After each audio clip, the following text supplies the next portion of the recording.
very warm welcome to Dorset Humanists, and we're incredibly pleased that we're managing to keep our events going online, and I think this is our third main Zoom meeting, so very warm welcome, especially if it's your first time to a Dorset Humanists event. Okay, so our speaker tonight is Jonathan M.S. Pearce.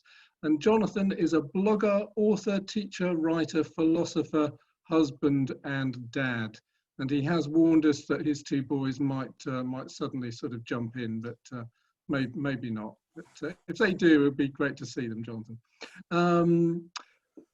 Now, Jonathan has spoken to us at least 7 times before on a diverse range of topics, including God, morality, free will, the birth stories about Jesus, Islam, and the European Union.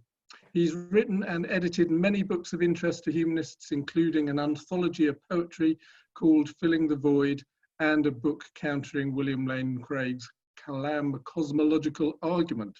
And tonight he's going to tackle the coronavirus crisis for us, covering philosophy, psychology, and politics. And Jonathan's going to talk for about 50 minutes, and then we'll have time for questions. So Jonathan, a very warm welcome to you. And if people know how to use the electronic clapping symbol, which is reactions at the bottom of your screen, you can now give him a clap, or you can just show that you're clapping if you would like to. It's wonderful that about 10% of people appreciate me being here, so that's great. Yeah, well, we've got lots of yellow claps going on, so that's great. So Jonathan, over to you. And are you going to show us your yes, share your screen with us? I will share the screen with you in just a second. Just a couple of caveats to begin with. First of all, I am not an epidemiologist. I am not a statistician.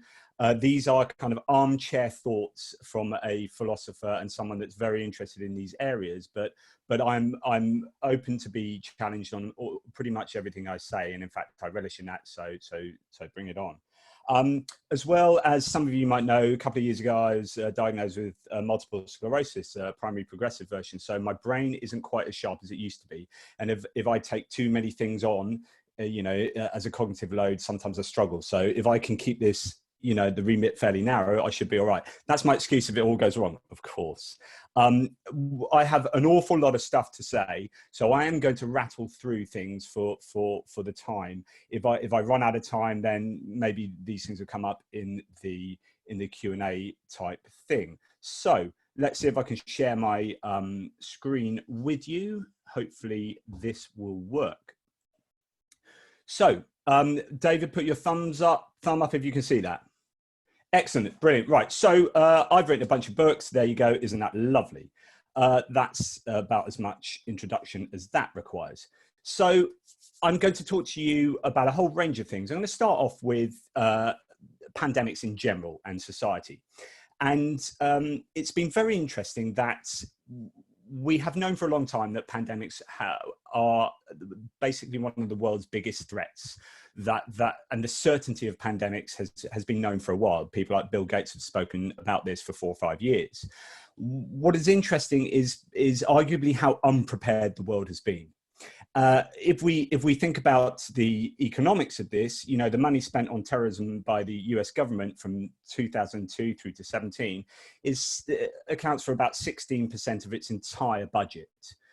So you might say that is around $3 trillion, but arguably more, depending on how far you take that spending to do with the sort of wars and procurement and all this sort of thing. And with regard to things like counterterrorism, we've been sold a diet of, it's Islamic extremism. We've got to worry about this, worry about that. But in fact, in America, for example, we have more terrorism from the right wing, as one example of how problematic it is sort of spending all this money on something that arguably isn't as big a threat. You could maybe say it's not so much a threat because they've spent so much money on it, but the notion is, here's a massive amount of money that's been spent on counterterrorism, and yet in in terms of a pandemic, we are spending relatively little. And in fact, in America, Trump has famously disbanded some groups that were put in place in order to prepare, certainly the United States, for a pandemic. And I think this is quite an interesting thing to think about and look at, because basically preparedness doesn't win votes. You win votes on generating maybe fear and us and them. But if you're going to spend billions and billions and billions of pounds on buying stockpiles of PPE and putting things in place for a potential pandemic, you have to try and sell that in a manifesto to a public who are going to vote you in or out. And saying, well, we're going to spend 10% of our budget on being prepared for a pandemic, I don't think will win you many votes. And here's a problem, because you look at the impact now that a pandemic is having on us. Now, you could argue that it doesn't matter how prepared you are still going to get hit by a pandemic. So value for money is of course top of the agenda.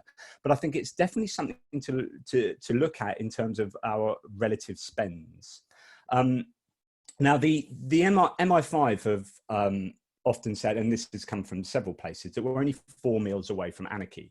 And this was really evident with the London riots some years ago, where we were really very dangerously close to chaos very quickly. The glue that holds society together is actually pretty thin. Now, I wrote a book a couple of years ago, that picture in the bottom left-hand corner. It was a sort of horror book about a pandemic. And in my book, the society broke down really quickly, because actually people, when they got the disease, they died. We are in a much more lucky position now that when people get the illness, most people are recycled back into the economy, or certainly into life in general. And I think possibly at the beginning of the pandemic, when we were properly panicking, we were thinking the food supply chains would be disrupted hugely, and possibly because we didn't quite understand or imagine or predict that once people got ill, they would get better again most of the time, and then go back into being able to allow the economy to work and run. So when we saw that panic happen at the beginning of the virus, I think there was just ideas of worst case scenario and everything going wrong. And we do have to think about the possibilities of that happening. If we had some kind of airborne Ebola that was really infectious, we would be in serious amounts of trouble. This pandemic isn't the worst it could be, obviously. We can always imagine worse scenarios. What I think is interesting is that if we think at the end of this whole process that we have spent way too much money and it was all a bit of a waste and we overreacted, I don't think that's a problem. And here's for why. I think this is arguably the best dry run you can get for a really bad pandemic. And we shouldn't underestimate the reality of if this isn't a crazily bad pandemic, a really bad pandemic happening. And if the reaction now isn't warranted, actually what it's doing is it's putting things in place for when a really properly serious pandemic comes about. And so I think that is definitely a good thing. You can think that we're wasting money, but actually we are perhaps learning an awful lot by this, not only as a country, but as a whole society. So going back to the book that I wrote, what happened is people died and society broke down really quickly. And I think there's a really interesting scenario with regards to morality and pandemics. I chose a pandemic to happen to the world because I wanted to write a fiction book on morality. And this is what we're seeing now, is moral choices being made by a government, by individuals, and this is hugely. Oh, someone's just coming online. This is a very, I think, fertile ground for philosophy. So, in my book, there was a choice between. So imagine you were in the Navy, right, and you're on a boat, you're on a ship, and you are at sea, and you are acting for Queen and country. You have your duty to your job to do what is expected of you. But then imagine that your family and your children are back somewhere else in Plymouth, for example, and you're on a ship off Portsmouth. What do? Do you do what is good for your country, or do you do what is good for your family? And what I would argue is that if we had a pandemic like that, where you had a serious breakdown in society, people would start getting really individualistic. And the reason why is actually fairly robust is that genetics, we can talk about evolutionary genetics, whereby the selfish gene, you are most interested in sorting yourself out and your immediate family, and the further out in concentric circles you go, the less important those people are to you. So if this starts us getting towards talking about psychology. Now, many of you will know Maslow's hierarchy of needs, and we can criticize this in terms of being Western centric and what have you, but in a general sense, it's a fairly good metric of how we go about understanding the world in terms of psychological needs. What we are seeing now is a movement down the triangle towards our basic needs, because literally our physiological needs are struggling to be met. We are having a threat to our health. We have a virus that is threatening us. And so we are moving back down that hierarchy of needs, which means we start thinking about ourselves and our family and the people around us. And this certainly goes some way to explaining the panic buying, people going out and buying toilet roll and food for them because they are the most important people. And yes, that's selfish, but psychologically and genetically and biologically, that doesn't matter. You sort yourself out first, other people come later. Of course, this was a huge overreaction because we didn't have a disruption to those logistics. But I think if we look at the psychology involved here in terms of Maslow's hierarchy of needs, we can start to understand why people are doing these things. And I think that we have this situation now where we are moving towards a greater individualism as we are challenged, our health is challenged. Now, if you go back to 2008, here's a good sort of analogy or parallel. In 2008, we had the crash. Now, remember, that only took 3% off our GDP. This is going to take 9 to 35%. So this puts the 2008 crash into another league, right? And that we've been paying for austerity for 12 years. So imagine the impact that this pandemic will have. So, but in 2008, I remember in 2007, I was a really ethical consumer. I still like to see myself as an ethical consumer, but then I was like organic, seasonal, local vegetables and food, and I was buying fair trade and this and that. As soon as that crash hit us, people started being really price driven and not caring about people getting paid in another country well for their goods. It was, right, I don't have enough money, so I need to think about my needs. So they moved down Maslow's hierarchy of needs and started being price driven and not caring about these greater ideals. And that is the kind of moral self-actualization and understanding of the world and other people. We are going to be not thinking about that at the moment. And that will be a challenge for us and for communities as we think about how to rebuild and who we want to value. And of course, you're going to want to value you, your family, and people close to you most. That's understandable. So, in this context, we see this huge prevalence of the language of war going on at the moment. Trump is a wartime president, according to himself.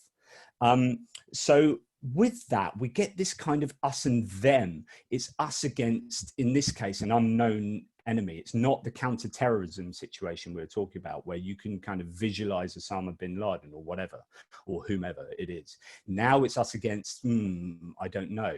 So that presents quite an interesting paradigm. And as I said, when we are threatened, we move back down this hierarchy. Now, what does this mean for working cooperatively and thinking of others? Now, I've put a meme that I found on the internet up there, and I don't want this to be overtly partisan political, what I say. My politics today, people know my politics. I'm a lefty liberal, right? So if I start banging on about lefty liberalism being awesome, then I'm going to alienate half of you guys out there, and you're all going to think, you're going to turn off. So I'm not here to do that. But what I am interested in is pointing out some interesting movements that I see on on the internet and with other people. And here is a really common sort of meme I've seen, which is, once this is over, we need to buy British, open up British Old English factories, and we forget about China. Now, economically, that's insane. If it made sense, we'd be doing it now. It doesn't make sense. We don't have factories sitting open. You know, I wrote a whole article on how ridiculous that meme is from an economic point of view. But what it shows is this move back towards an individualism or an identity of who is me, who are the people like me, a nationalism. So I think you will see a rise in nationalism, which is what people like Trump are trying to foster at the moment. So politically, this is a great opportunity for the Orbans and the Trumps of the world to capitalize on ideas of nationalism. Now, you can say that actually maybe we do need to put certain things in place so that we aren't over-reliant on people the other side of the world if a pandemic happens. Of course, there are good arguments for and against these positions, but to wholesale say we're just going to become more and more insular, I think it says more about our psychology than it does about an economic sort of plan to go forward. And you might come back at me and say, hang on, you're saying that we're becoming more and more individualistic, but what about these groups of people that are going out to work cooperatively, to take food to old people in their communities and so on and so forth? And absolutely, we've seen a real burgeoning of these cooperative, very moral, morally upstanding sort of groups of people going to do this. But I would argue that actually that's your in-group. What people are doing is they're going to Doris down the road and giving her food, and it's people like you in your local community. But people aren't thinking about the refugees in Lebanon, right? So at the moment, coronavirus I think is ripping through a refugee camp in Lebanon, and they're going to be in all sorts of trouble. Do you know what? People aren't really that bothered about that at the moment because they're worried about themselves and people like them and their local community and those concentric circles that go out and out. And it's when we are threatened like this that we retreat back to smaller and smaller concentric circles. And I would argue that when we are being moral, it starts with people closest to us. And that includes the local communities. So you're in group rather than your out group. And this plays into the kind of individualism versus collectivism type, both psychology and politics, as I've mentioned. And I think also we're going to be seeing an awful lot of blame. We've already seen that. So you blame your government. I've been doing a lot of blaming our government for shortfalls here and for not doing the right thing there. And our government will look to then blame another government. And in America, it's blaming China and blaming the WHO. But do you know what would be nice? I think it was Macron the other day who actually stood up and said, and he's not the most popular person in politics in his country, for sure. And he stood up and said, you know what, I made some mistakes. And it would be nice actually to see a bit of humble reaction from some politicians. But I don't think we're going to get an awful lot of that. There's going to be an awful lot of blame. And when it comes to us and them, that blame will translate with that kind of nationalist ideal into blaming China and conspiracy theories. And there might well be some justification in blaming aspects of what China has done and the way that they reacted. But it's as ever, very nuanced. So an interesting aside, I'm not going to talk about the EU, but interestingly, the EU is effectively an organization that leaves healthcare sovereign. And so I think there will be a desire for some people to blame the EU, but in actual fact, the EU doesn't have an awful lot of remit in terms of healthcare. And what happened at the beginning of the pandemic is, interestingly, nations closed their borders and became insular, and actually exhibited an awful lot of sovereign power. And the EU, I think, found themselves possibly a little bit impotent and are now trying to scrabble around to see how they can become relevant to show their value and worth. I think after this pandemic, the EU, and I am super pro remain in the EU, right? But I think they are going to have a huge challenge to fight for their meaningfulness going forward and to show their worth in this pandemic. So that's certainly a dynamic that we're going to see a lot more of. So let's talk, because everyone loves to talk about death. It's really fun. Let's talk a little bit about deaths, right? Why is it that someone this person A here in turquoise, this person survives. Person B dies from coronavirus. Why is that? My argument is that everyone who dies from coronavirus has an underlying health condition. And it's almost obvious, because if they didn't, then they wouldn't die. There is some causal reason why someone dies and someone else doesn't. Now, what will be fascinating is to see whether there's a genetic component to this. So there could be some kind of natural immunity that we don't understand yet. But other than that, if we park that for a bit, I think most people who died who don't have underlying conditions apparently do have them. They just don't know about them. And this is why the better journalists and reporters say X amount of people died who had no apparent underlying health conditions. And I think that's really important. And I think that's why it's going to be important to test a whole range of people, including those who have got through this without any problems at all, or the asymptomatic sufferers, in order to properly understand how this disease or this virus affects us. When you are talking about counting the deaths and doing the stats of the deaths, it's really important to know how many people will have died anyway. In terms of statistics, these are called excess deaths. So, for example, some people have said that as much as 50 to two-thirds of people, 50% to 60% of the people who have died of coronavirus will have died anyway in a similar time period, or not long after, which is to say that coronavirus appears to have killed an awful lot of people, but a lot of those people will have died anyway. And so therefore, the more important deaths, if you like it, statistically speaking, are those who are over and above the underlying death statistics. Someone might have died from coronavirus that this year would have died from the regular flu later on in the year. And so I think to show the real impact on the globe and on each individual countries, I think these excess deaths are a more important way or useful way of looking at things. Here's a graph to show this. So the red line at the bottom is actually the deaths from coronavirus in the UK. And the blue line above is the 2015 death rate. And you can see at the beginning of the virus in January, actually the 2015 numbers, we had a higher death rate. And that's because we had a particularly bad year of flu. The regular flu hit us badly. And it's only since sort of end of March and coming into April where our deaths have spiked.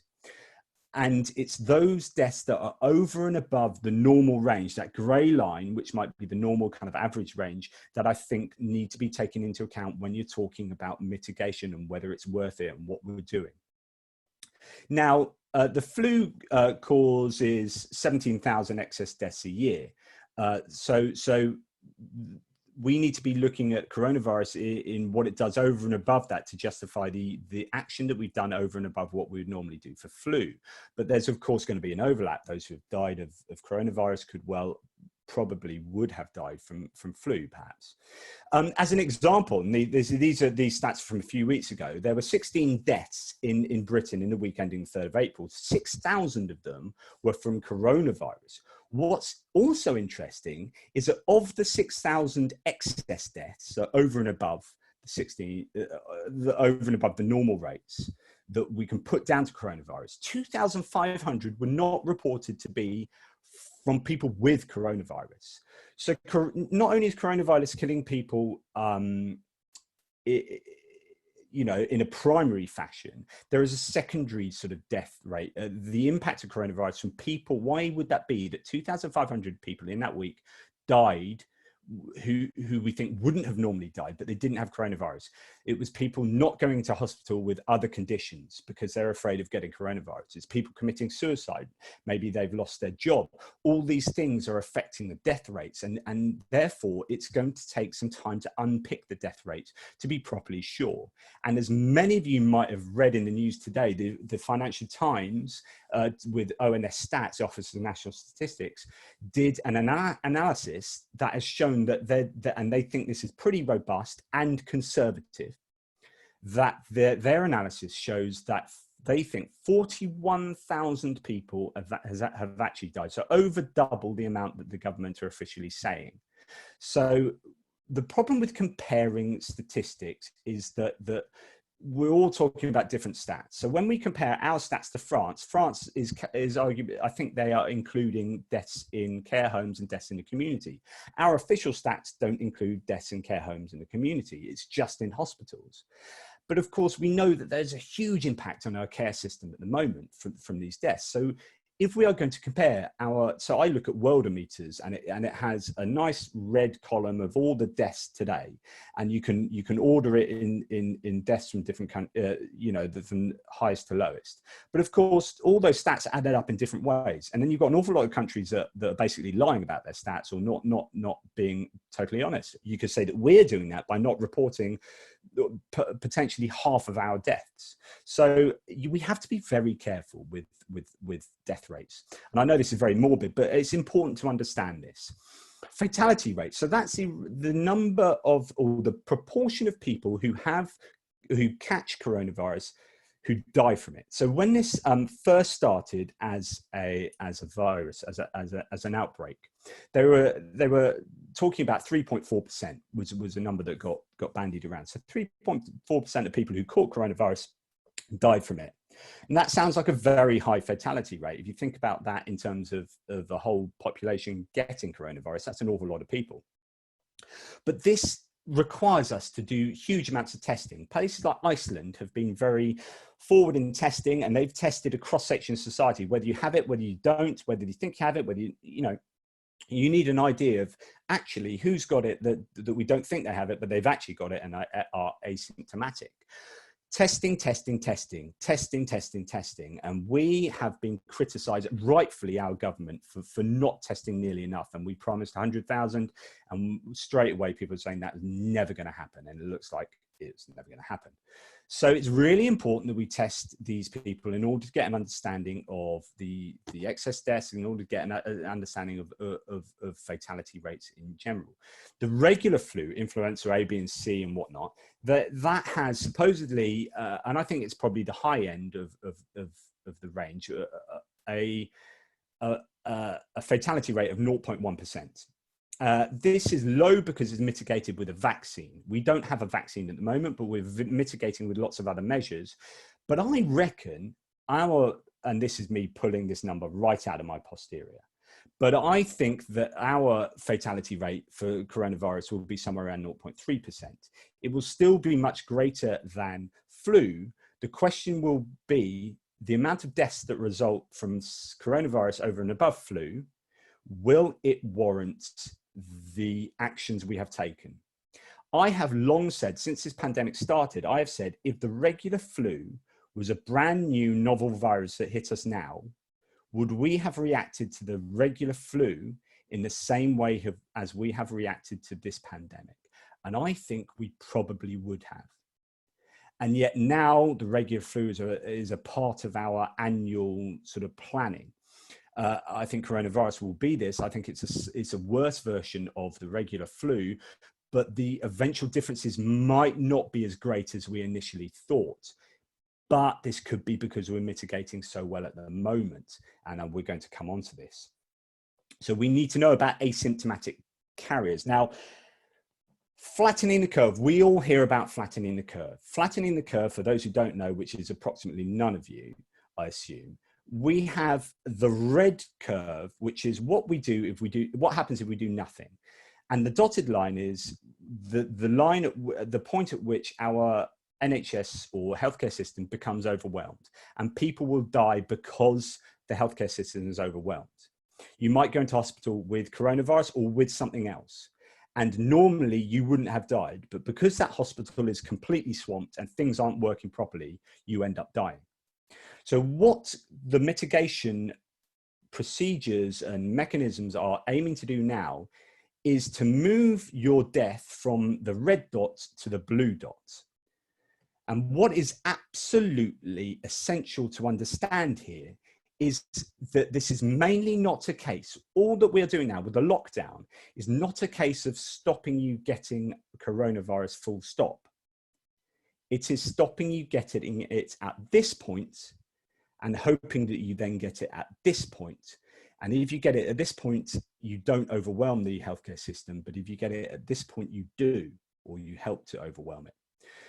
This isn't about stopping us getting it. In other words, if you're that red dot, right, and you are on the vulnerable list, and if you get coronavirus, you are likely to die. I am on that vulnerable list. If you think I'm being callous here in the way I'm speaking, I'm talking about myself. I am on the vulnerable list.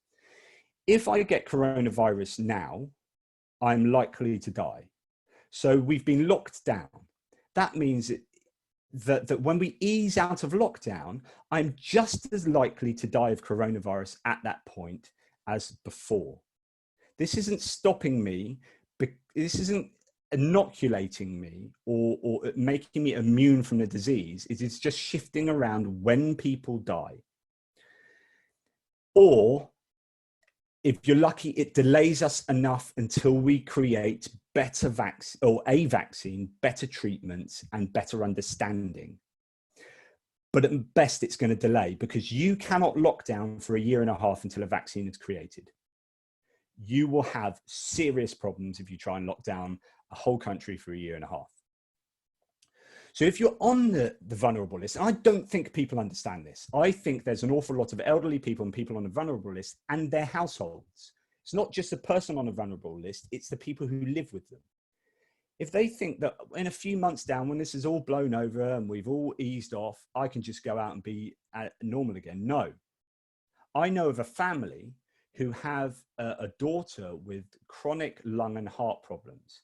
They have been told if she gets coronavirus, she will die. Literally, she will die. They have been told that if her or any of her family get the coronavirus, then ostensibly she will die. They will have to quarantine themselves until at least January. They will have to quarantine themselves until a vaccine is made available. And interestingly, Professor Whitty today said very clearly, and I'm so happy that it's the first time I've heard it so clearly. He said, the way out of this is a vaccine or successful treatment. Lockdown won't get us out of this. Herd immunity can get us out of this with a vaccine. But with herd immunity, and I'll speak about this in a second, you will get an overwhelming of the healthcare system. So we are waiting for a vaccine and treatment. That is our hope. That is what allows flu to be manageable to an extent where we lose still a lot of people, but not as many as we could. So what is herd immunity? Well, herd immunity, I can't see because I've just got this thing over. Oh, yes. So you can see some lovely little dots there. What is herd immunity? Well, imagine you are the black dot there as a person. Herd immunity means that you get people around you who are either naturally immune or have been immunized with a vaccine, who act as a buffer zone. So when the person who is red, who has the virus, comes along, they can't contact you, or if they give it to the person, the nearest yellow dot, that person is immune and can't pass the virus to you. You might not come into contact with the person with a red dot, but you will come into contact with the person with the yellow dot. So you don't want the person with the yellow dot getting the virus. Herd immunity works as a buffer zone, right? And it stops, and it works when so many people in a community become immune to an infectious disease that it stops it spreading. And it happens in two ways. It happens from people building up a natural immunity, and it comes from people being vaccinated to achieve that immunity. Now, you generally need at least 40% of people to become immune, but ideally 80 to 95%. In terms of measles, it's 92%. I think mumps is 95%. So you need an awful lot of people to get coronavirus before you can get herd immunity working. But the problem is you're vulnerable people, because if they get it, they will die or have a much greater chance of dying. So herd immunity, unfortunately, means you get a large collateral damage of a lot of vulnerable people unless you really effectively shield them. Sweden at the moment is famous for doing herd immunity, but they're also being attacked by, I know some Swedish people who are absolutely irate. They're incandescent with rage because the elderly have been so poorly shielded. So herd immunity can work if it doesn't overcome your healthcare system too much, like in Sweden, but there's arguments that it will overcome the healthcare system, and that you shield effectively the vulnerable people.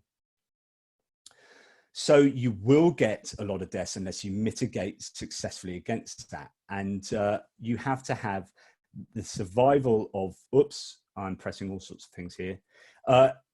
You have to get enough people immune to the disease for it to work effectively. If the vulnerable get it, they are either collateral damage, or you need to shield them from getting it. Now, the reason why herd immunity, we started with a herd immunity approach, but we stopped it because it looked like our healthcare system was going to be overwhelmed. And arguably because Johnson, Hancock, and Cummings all got the virus. So we changed our approach and appeared to go for a lockdown strategy.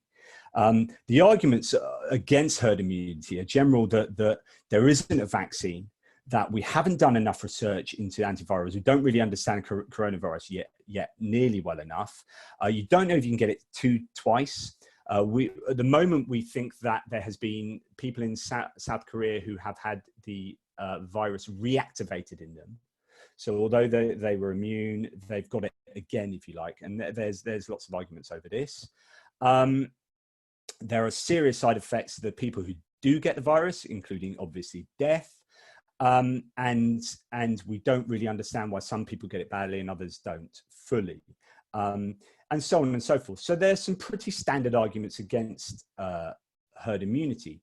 I think what will become the pertinent question is, when we look back on all of this, we decided not to do herd immunity, and I agreed with this, and I was big on the lockdown, but it's always good to question particularly your own beliefs, right? So we didn't want to do herd immunity because it would have supposedly not flattened the curve effectively. What will be vital to know is, had we gone for herd immunity and our healthcare system became overwhelmed, how many people actually would have died from that overwhelming of the healthcare system? Because what you're going to get is arguments as to whether our lockdown is worth it. Already in America, you've got this happening. Is it economically worth it? And the only way to understand whether it's economically worth it is to know actually how many people would have died if we had done herd immunity, and you would have had an overwhelming of the healthcare system, but maybe only 30,000 people, I'm completely pulling this out of the air, maybe 30,000 people died from overwhelming the healthcare system. But if you've got 20 years of economic depression, and if you've got, people losing their jobs and suicide, and the question is, will that have been worth it? And we get into really morbid calculations where we're talking about the value of human lives. Now, before I get on to talking quickly about the value of human life, Boris Johnson is a very interesting case because he got the illness, as we all know, and lots of people felt quite sorry for him. And I was thinking about this, and I don't know whether we were warranted in feeling sorry for Boris Johnson. And I'm going to present an argument here. Now, this is in no way an argument against, it's not a political dig against Johnson, right? I may have a go at Johnson for other reasons, but this isn't a political dig against him. It could even be a begrudging respect for the courage of his convictions, right?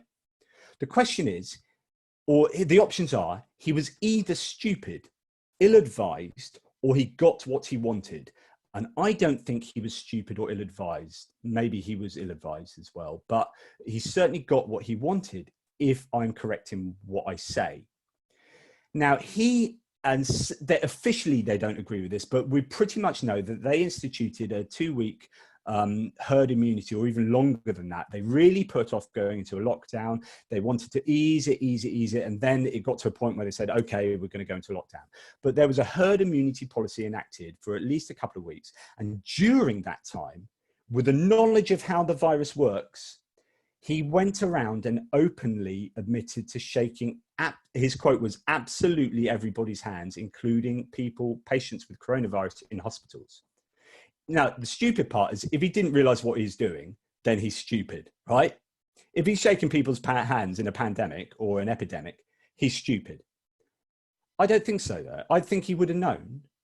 And this is he was collateral for his own herd immunity policy, because he did that after this policy was enacted. He would have known the consequences, and he got ill with coronavirus. It's rather like if you saw someone over there and they walked towards you and said, you see that snake over there? I'm going to pick that snake up, and I want it to bite me because I want to be bitten by that snake. And you watch him go over, pick the snake up and the snake bites them. Do you feel sympathy for them? Because they did a dangerous thing, but they got exactly what they wanted. And I don't know that I would feel at all sorry for them, other than the general natural empathy for someone in pain that I might see through my psychology. But realistically, I think that he and Cummings and Hancock were collateral for their own policy. Now, perhaps you can debate this in the Q&A. Was this really a herd immunity policy that they put in place? But because if it was, and he went out and shook people's hands, then actually he got what he wanted, or he was utterly stupid. I don't think that there really are, or people have advised him really badly. I don't think there are very many other options, any other options there. So that's just a little side argument. I'd be interested in some of your views on that. So if we go on to continued mitigation, what are we doing? We have moved to social distancing, to isolation, so that the NHS won't be overwhelmed. The only way that we don't get this virus at the moment is if we stay well away from it, that we literally isolate ourselves. That's the only way you don't get the virus, because we don't have treatment, we don't have vaccination. You just have to stay away from it. But the question is, what happens at the end of the lockdown? Well, the lockdown ain't going to go on for 1.5 years, as I said earlier, until a vaccine is developed. So how are we going to come out of this lockdown? This is a huge problem, because you will still get the problem of so the Spanish influenza of 1918, the second wave was more deadly than the first wave. They had a first wave, they put in mitigation, and then they stopped mitigation, and the second wave hit, and it was bigger than the first wave. So we have to be very wary. Now we're in lockdown, we are committed to lockdown, that we are very wary of what we do coming out of it, because those vulnerable people, myself included, will still be vulnerable at the end of this lockdown. Does everyone realize this? And are they prepared? Are you prepared? Are you on the vulnerable list? Because when we start easing the lockdown, are you going to ease along with this? Are you going to start going out? Because if you're on the vulnerable list, you need to be stayed inside and continue to be locked down in exactly the same way you are now until a vaccine is developed. Or you accept yourself as taking a risk. So for those, and that includes, if you're vulnerable, that includes your household. If they're healthy, you don't want them bringing the virus back to your house if you are extremely vulnerable or vulnerable.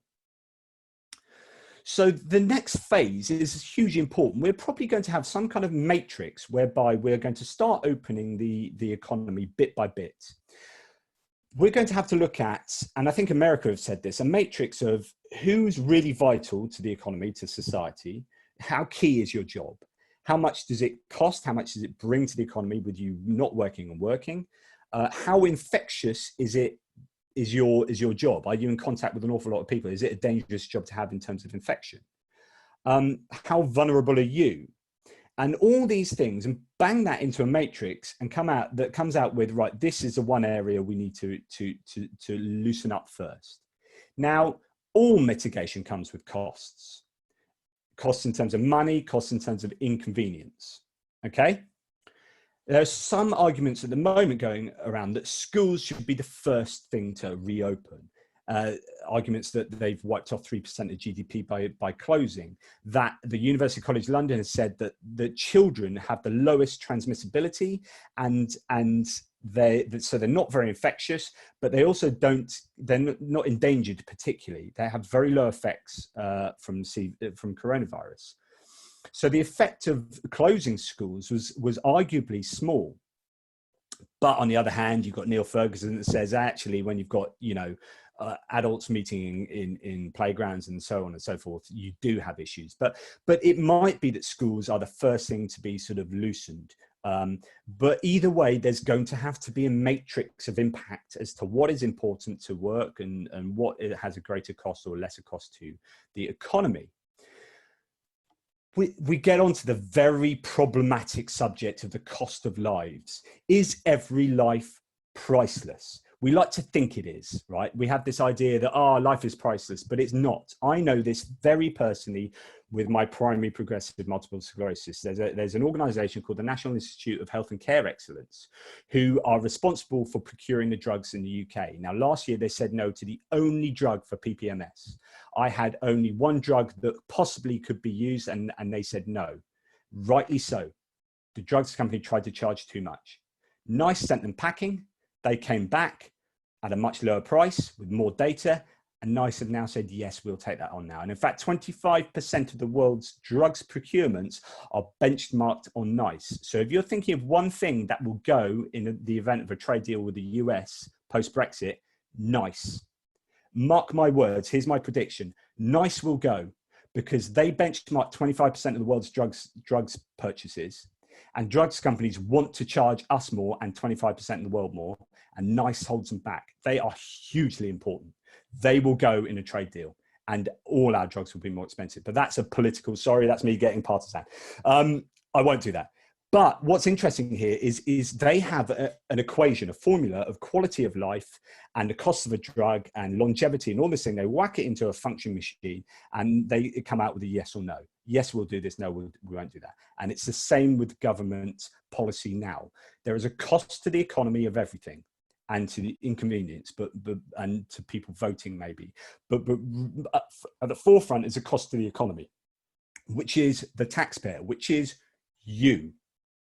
Okay, so take an amount spent on mitigation. Now, America put together a $2.2 trillion package. They're going to put more together. It might be as much as 10 trillion, whatever it is. You take the amount of money that this pandemic is going to cost the economy and a given government, and you divide that by the amount of lives saved by that mitigation.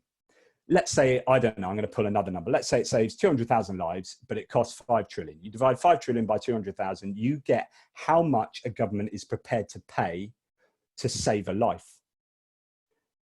Maybe they're not prepared to pay $1 more, but this is a very macabre, sort of very callous way of looking at it, but this is how it's done. This is kind of a very straight up moral consequentialism. You know, your life is worth this amount of money. Now, in America, of course, we have had protests saying we don't think the amount of money and inconvenience being caused to us is worth it.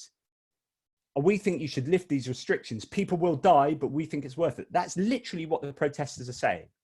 You might argue these same protesters are pro-life. Usually, they're quite rabid Republicans.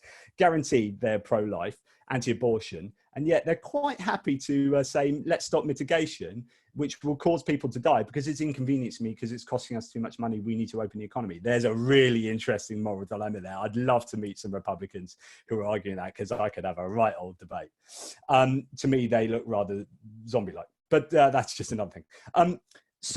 But they've got a genuinely interesting, you know, this is a very real debate, which is here are the mitigations. We think it's too much. We think our state is mitigating too much. It is costing us too much in inconvenience and money. You need to stop. We need to get the economy going, because I am not prepared to pay that much to save a life. That's literally what it comes down to. When does this become unacceptable? You could start with £1. You could say, will I pay £1 of my tax money to save a life? Of course I will. Will I pay all of my tax? Will I pay literally every penny I own to save a life? Or, no. Okay. Well, how much is like? Well, somewhere in the middle there's a line that I find acceptable. It might not be a definite, it might be fuzzy, but there is a line there. Here's an interesting one, because it depends who you are. Would you give up your house for the life of another person? Well, yeah, for my sister, I would. Yeah, for my kids.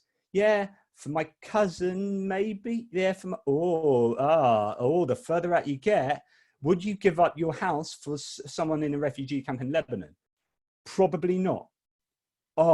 People's lives are worth different amounts to you. They have subjective value. Of course, to the government, they try and step out this subjective value, but they still have value. Our lives still have value.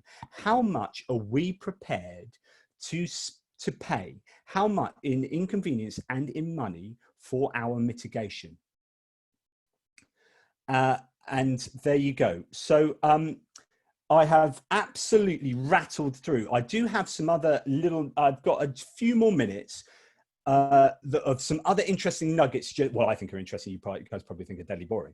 At the moment in America, they are doing something called Airbridge, Operation Airbridge, where Trump's administration with the military have procured a huge amounts of equipment from around the world. And they've taken it, and this would never happen in Britain. I'm mentioning this because I think it's fascinating. They procured and they listed the millions and millions of masks, millions and millions of pieces of PPE. And rather than taking it to hospitals and giving it to their people and saying, we've bought this, here you go, they actually fed it into the free market at the back end. And it's filtering through the through the free market, so that the hospitals are having to bid for the things that their government has procured from abroad, but instead of giving it directly to hospitals, have given it to a logistics company here who are filtering. Everyone's making money, and the hospital at the end has to pay an inflated price, even when the US government could have given it directly to the hospital. It's absolutely criminal.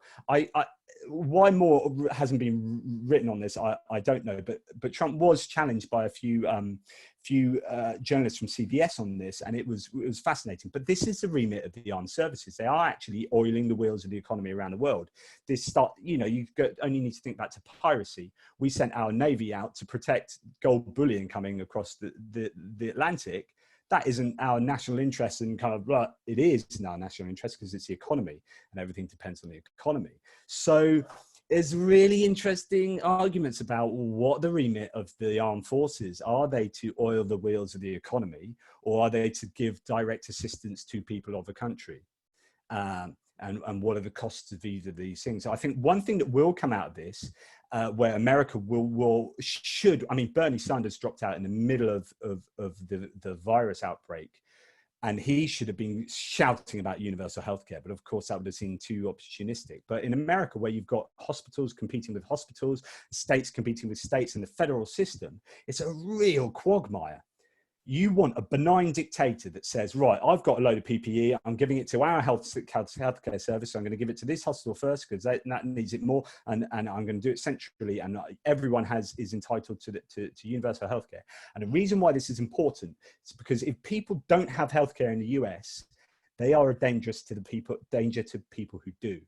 So the 40 million people will have many million who don't have insurance, and all the people who are underinsured in America. If they are not having access to decent healthcare, but they're carrying the disease and they're not getting treated for it, they are then spreading disease to other people. It's in the best interest for every country to have a fully funded operational healthcare system. And this should be absolutely paramount going here on in. And I think that's one thing we'll learn, is that the health system is hugely important. And I would argue a single payer healthcare system that doesn't rely on insurance and this and that, like you have in America, is definitely the order of the day. Anyway, loads of things to talk about there. Maybe that's wrapped it up from me. It's just a load of torrent of verbal diarrhea. Hopefully, David, I've been on time. Yes, yeah, brilliant, well done. So if people would like to react, you've got the reactions button at the bottom there, and you can give a little clap. So no, that was fantastic, Jonathan. Thank you so much. Loads of food for thought there. So if people would like to ask a question, what I'm going to ask you to do is, or if you'd like to make a comment, what I'd like you to do is go to the button at the bottom of the screen which says participants, and you will find a button which says raise hand, and then it will just raise a little blue hand, and I will get to people. There I go, I can see everyone now. Yeah, yeah. So I might just give people a moment to find the blue hand, but I know Gary has already found it. So, and Greg. Okay, so let's go to Gary first of all. I'll just get to you, Gary, and I will unmute you so that you can ask your question. Yeah, Gary, go ahead. Thank you. Thank you very much, Jonathan, for an interesting talk. My question was, do you need to emphasize more the positive aspects of the virus? This meeting is one,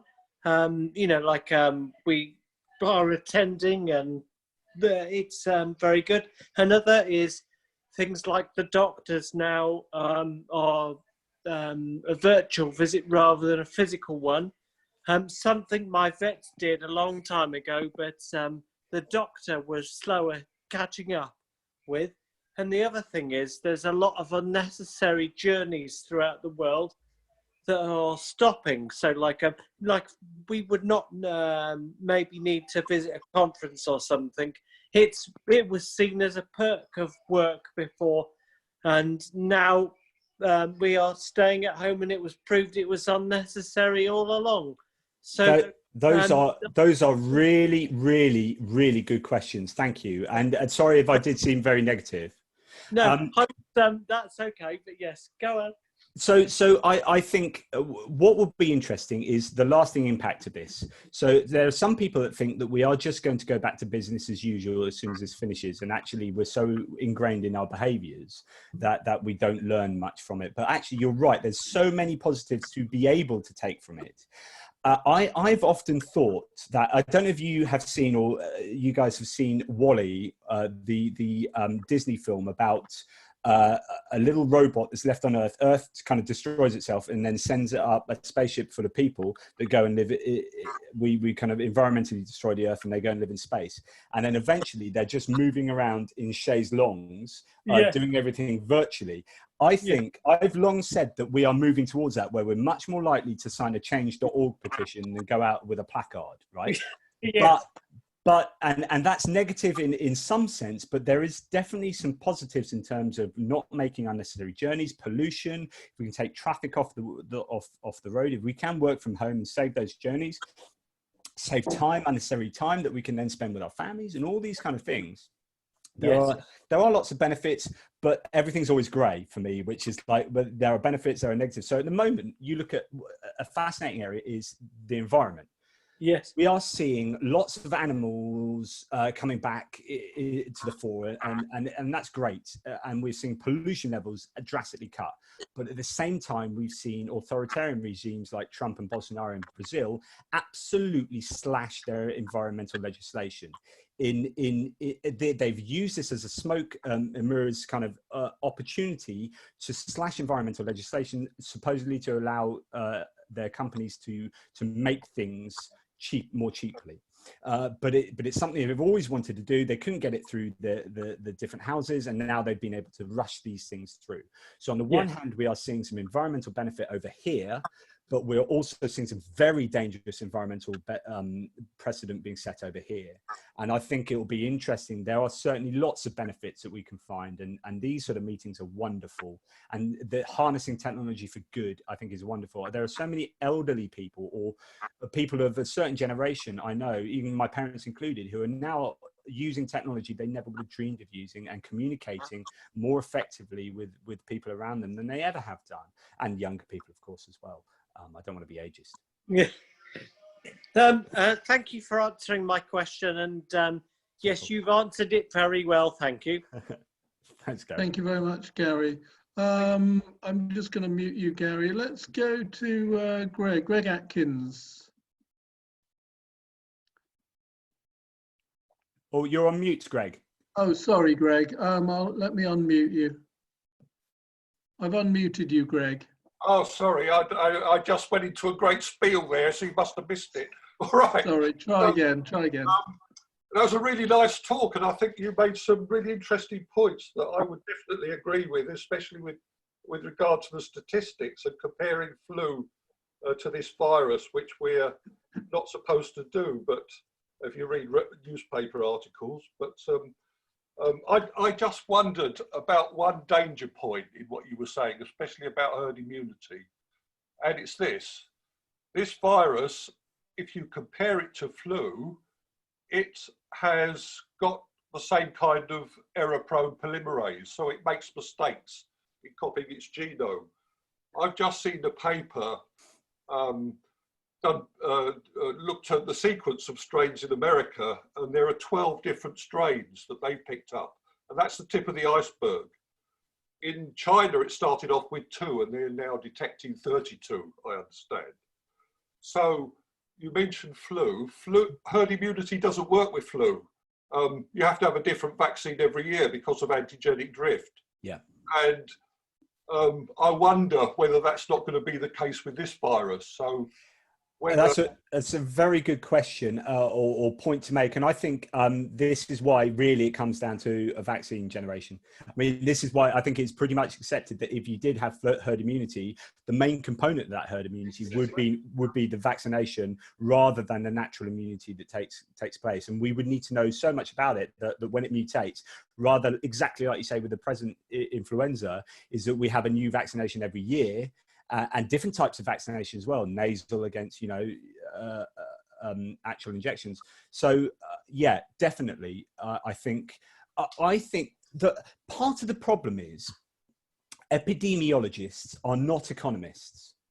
So when the government goes to, and our government appears to have three different groups of scientists that they're going to. They've got a behavioural group of scientists, they've got epidemiologists, and they've got another group as well, and I think mathematical modelers. And so when they say they're following the science, it depends what science you're talking about.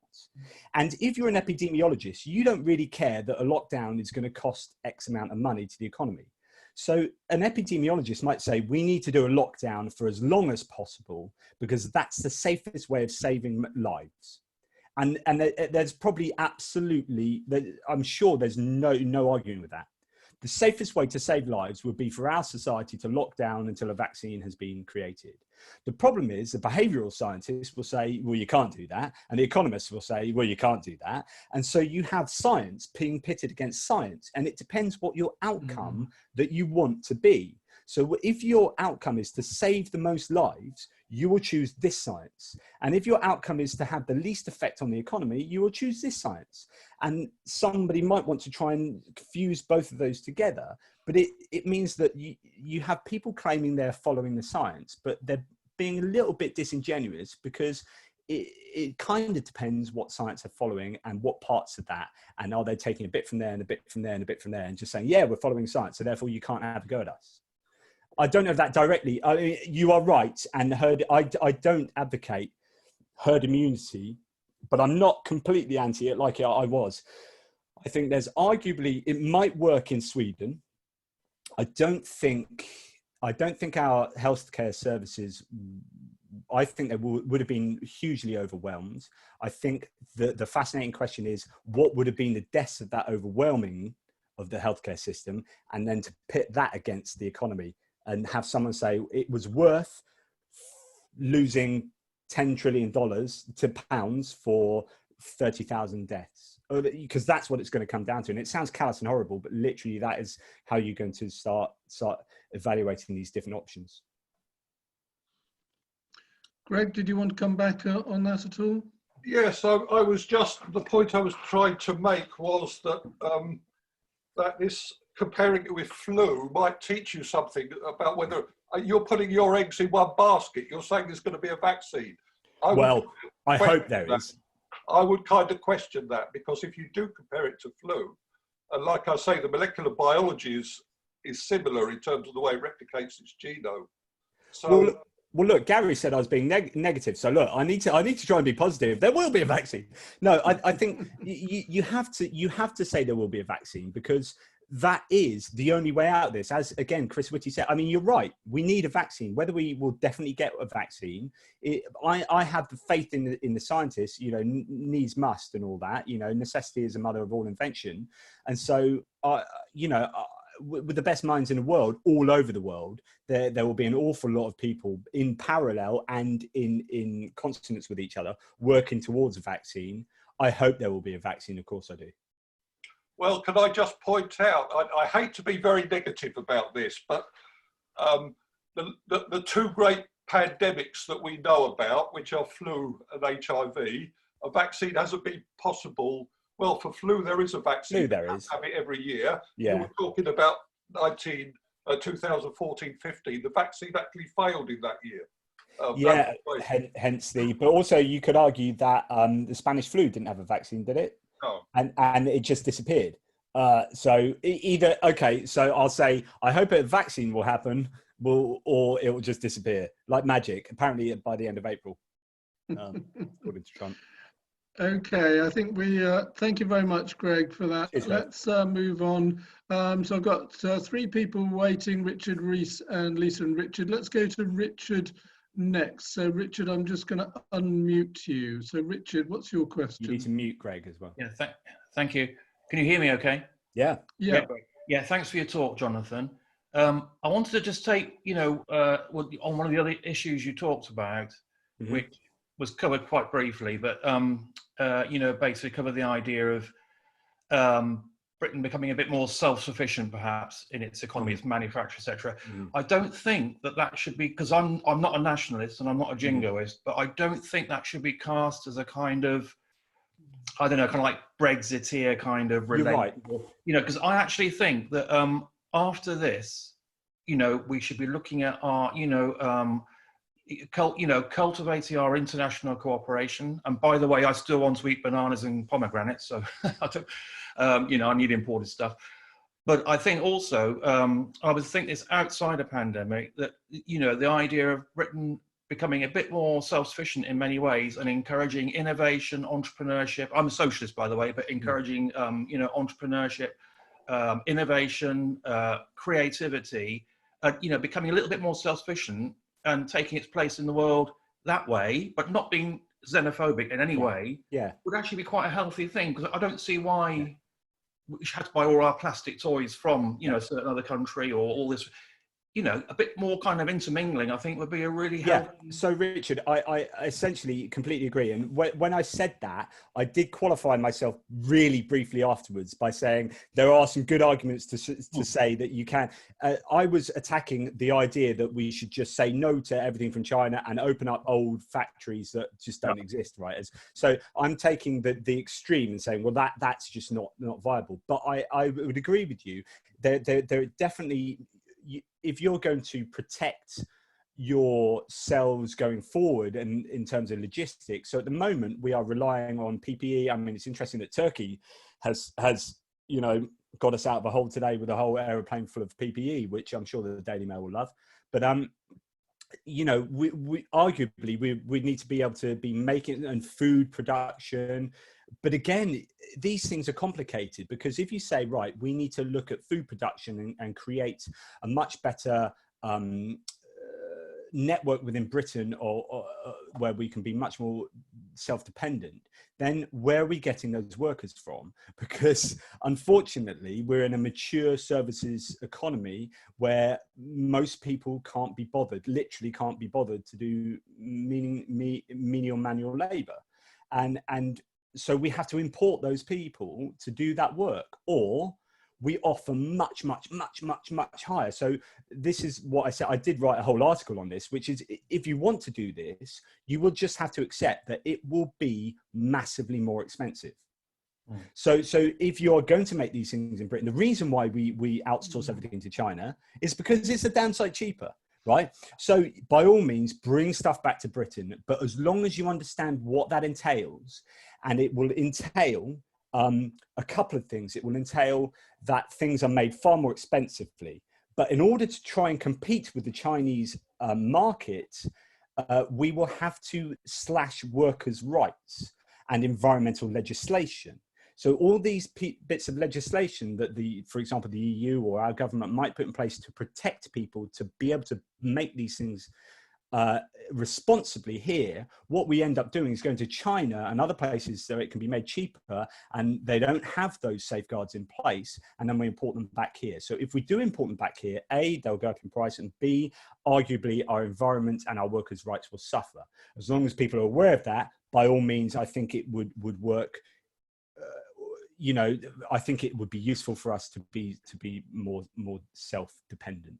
I think it'd be an incredibly difficult challenge, but actually the way people are talking about, how do we face the world that's going to be very different, it is actually an opportunity, amongst many other things, to actually have a really close look and say, what do we want this new future to be about? And it does sound like a surreal absurdity, but there are possibilities probably there to, I don't know, change or not, I think that's a wonderful point. I think it's almost like a Control-Alt-Delete of society, where you say, right, here's a chance to start again. What do we want? Where do we want to be? What do we want society to look like?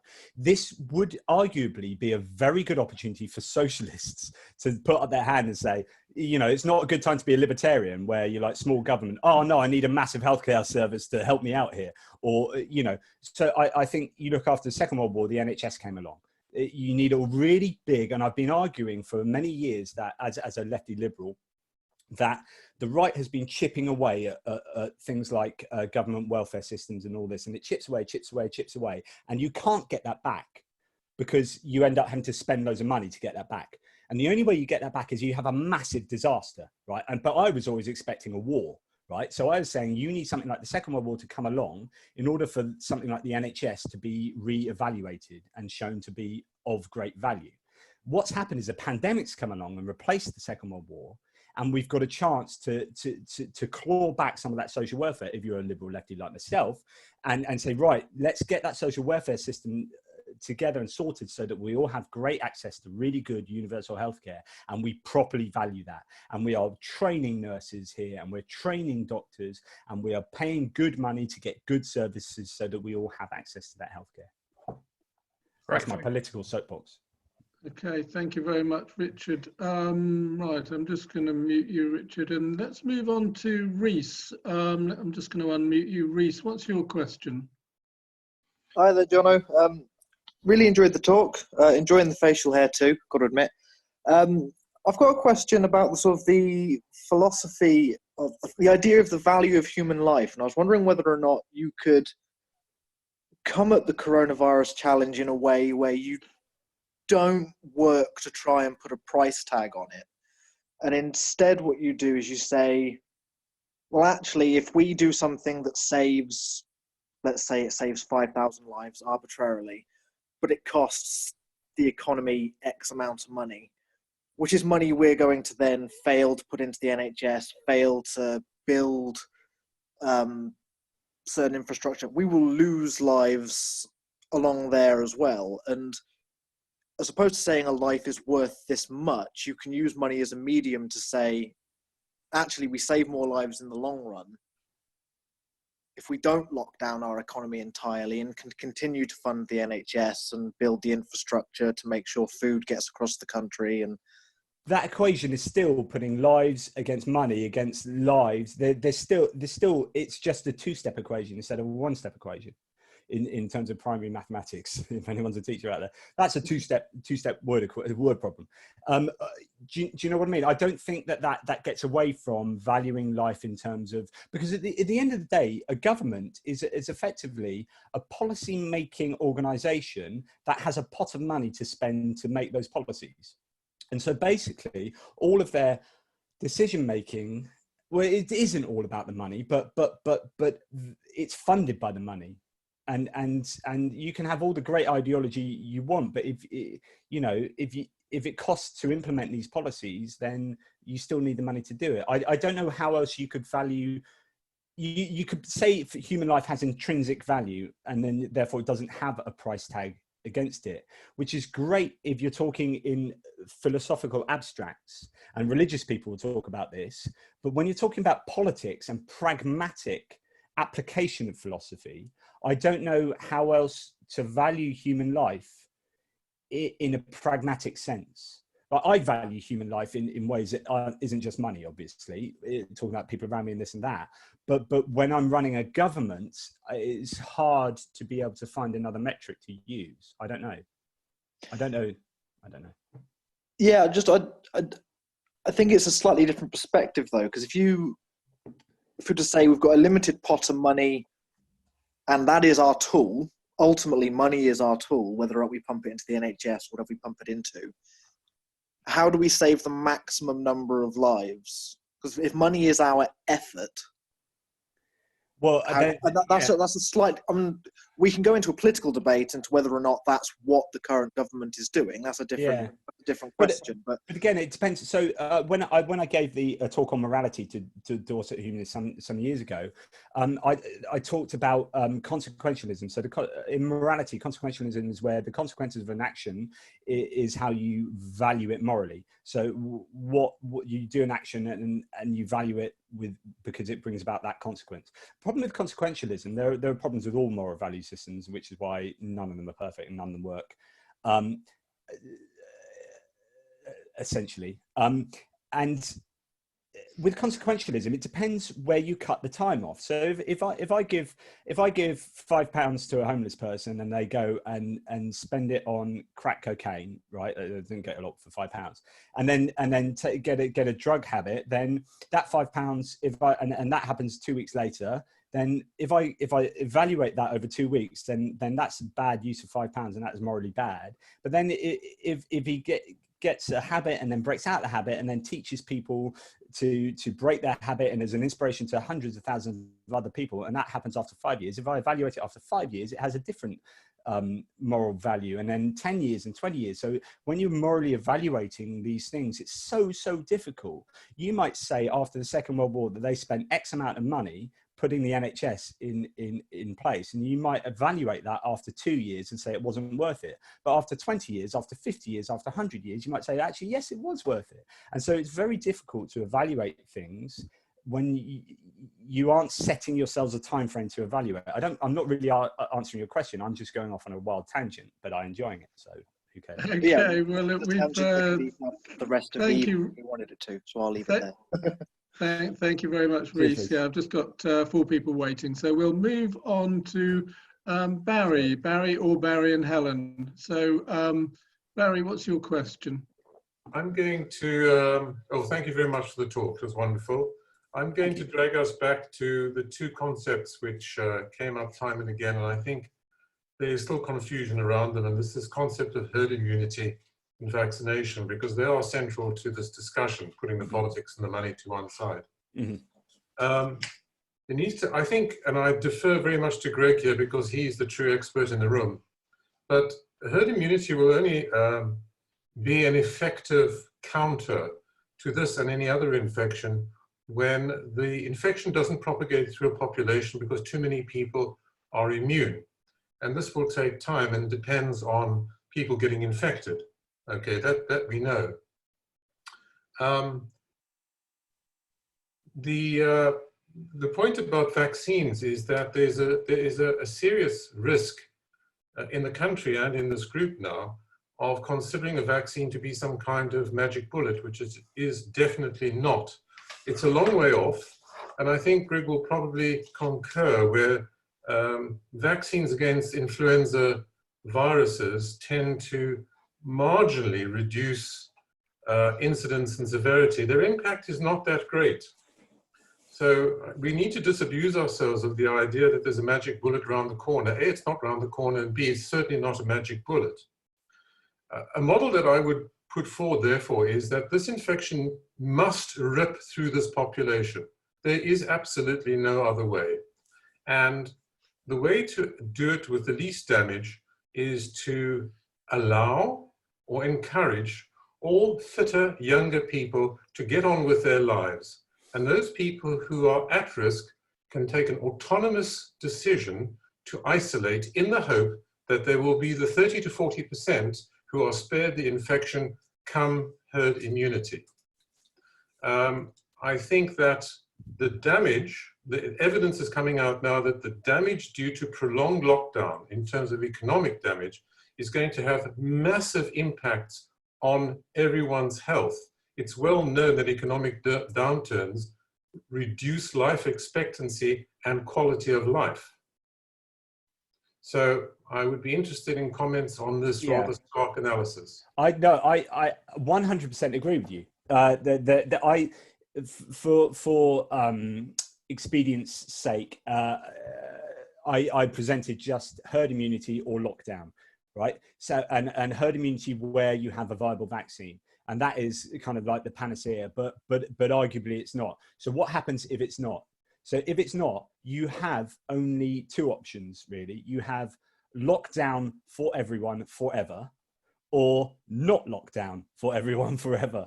So if you can't have lockdown for everyone forever. So what is, exactly as you say, what is the least harmful way of having a not lockdown, right? Which is, well, so we're going to somehow have to shield the most vulnerable that we know statistically are going to be in trouble.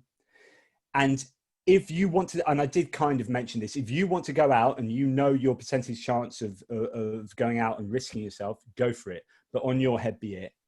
But know that you need to stay shielded in some way if you want to stay alive.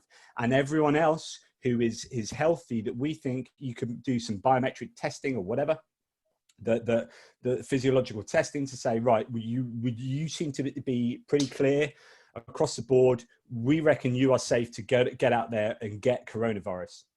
Because once you've got it, hopefully you build up some antibodies, you might be useful to science, but you're certainly, won't be, hopefully won't be one of those who will die. And so I agree with you. I don't think if we can't find a vaccine, I mean, we need to try and find a vaccine, but in the meantime, we need to be thinking about how we loosen things and who we loosen and allow to mix in society. But I think ostensibly you're absolutely right in your analysis. Can I just come back and say one quick thing? Mm-hmm. I think it would be very helpful if we all stopped thinking about vaccines and stopped obsessing about ventilators. Neither are in the least useful. Thank you. Well, a ventilator might be quite useful at the time if you're on, I don't know. But Barry, that was a very interesting comment you just made. Can you just say a little bit more about ventilators? As I mean, Barry worked in intensive care, by the way. So, Barry, what did you mean by that statement? Okay, well, I'll try and keep this brief off the top of my head. I'm not as slick as some.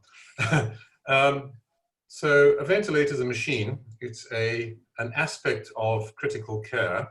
It's a machine that breathes for you if you can't breathe for yourself, to put it very bluntly.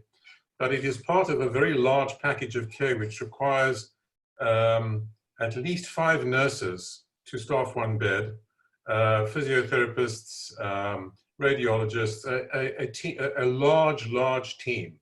So throwing ventilators at the system is one small part of a large package. And if the rest of the package isn't there, you might as not have the ventilator at all. There are, in fact, most of the doctors that I've spoken to, colleagues, say there are plenty of ventilators in the hospital. Every theatre has 2, one in the anaesthetic room, one in the theatre. Physically, there are a lot of ventilators. The issue is everything else. So I think that the F1 ventilator, the Mercedes F1 ventilator, and everybody climbing on the bandwagon, is news management and promotion. It's fairly clearly not a pragmatic plan to improve healthcare provision, and I'm very cynical about it. I think it's your last chance saloon, really. I mean, if you will need it to survive, but it does, as you say, it creates a lot of work on the front end, but also after you are off a ventilator, as far as I understand, with atrophy and all sorts of things, you need quite a lot of recovery time and effort from other people around you. So they are labor intensive. So I'm going to share with you some very unpleasant facts that have come out. Intensive care work in this country is audited on a continuous basis by an organization called ICNARC, ICNARC. If you Google it, you can download the latest report. The truth of the matter is that the mortality rate of people on ventilators with COVID is approaching 70%. Now, if you apply your economics to that, you could start to think that putting people on ventilators is pretty close to a waste of time and money. Controversial. Well, I'll leave everyone else to think up the answer to that. The 70% is a hard fact. Sadly, 70% of those are men, and there's bizarrely an excess on Black and ethnic minorities. This is something that the genetics of that will need to be looked into in some detail. But putting that aside, the good that a ventilator does is marginal. Only 30% of people are surviving. And as you say, the impact on their physiology, particularly their muscle strength, is monumental. It takes months to survive. And frankly, I doubt that any of my experience over 30 years is these people who have critical illness who come off ventilators are never the same again. Yeah. So please don't talk about quick cures. It's not. No, absolutely. These things are hugely complex. I would just add very quickly, though, it won't just be genetics in terms of Black and Asian and minority ethnic people who are getting the rough end of the stick in terms of, but all around, well, in America and in Britain, certainly, it's going to be a lot of social and environmental pressures as well. We're talking about underlying health conditions due to poverty. And so, yes, it's going to be a time to look at genetics, but also the social sciences too. But yeah, that's really interesting. Thank you, Barry. Okay, I'm just noticing that we've got 5 or 6 hands still up. So can I ask people to be brief in the next 10 to 15 minutes, please, so that we can get through as many people as possible. Greg, I don't know if you wanted to quickly come back on that particular. I don't really want to take up much more time, but I thought Barry made a very astute point there about the vaccine. Exactly what I was saying, that all the vaccine, or the vast majority of the vaccines that are being developed at the moment are directed at the virus spike protein, which is, or use the virus spike protein, which is what most of the immunity is directed at. We know from sequencing studies that have been carried out now, which are very limited, we need much more of this, but it looks as if the spike protein is extremely variable. And that should sound alarm bells, because that's exactly what happens with HIV and why you have to have a different influenza vaccine every year, and sometimes it fails, because the virus is one step ahead, and by making mistakes in the way it copies its genome because of the way the RNA polymerase works, it's producing this variation. So I think Barry's absolutely right. There could be big problems with developing a vaccine against this virus, and the data that we're getting now is actually sounding alarm bells in that direction. It started off with the so-called S&L strains in China. We've now got 30 odd different strains in China with different sequences. We've got 12 that have just been described in the States from very preliminary sequencing. So to me, this is sounding alarm bells. I think this virus is much more variable than we think. Yeah. Okay, thank you very much, Greg. Let's go to Sally next. Sally, I'm just going to unmute you. Sally, what's your question?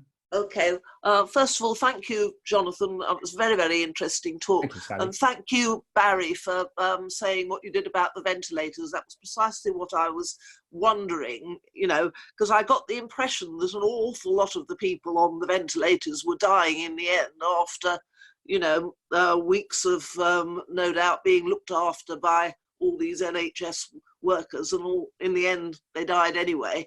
So it was good to hear the statistic of 70%. I mean, it's an alarming statistic, but I wanted to know it.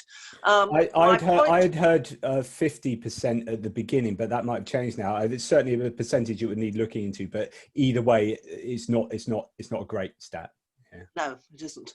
The point I was going to make, I was going back to Richard's discussion about, you know, being a bit more insular in a good way after it was all over, if it was ever all over, precisely. And the comment, I think it was Jonathan, you made the thing about plastic toys coming out of China, and I was thinking, well, frankly, we could do perfectly well without plastic toys from the environmental point of view.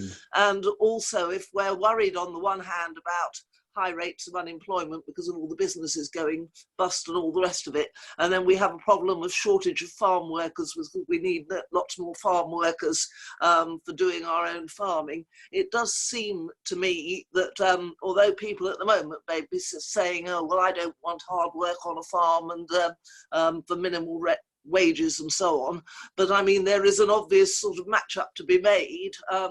We have people with no jobs, we have jobs that need doing.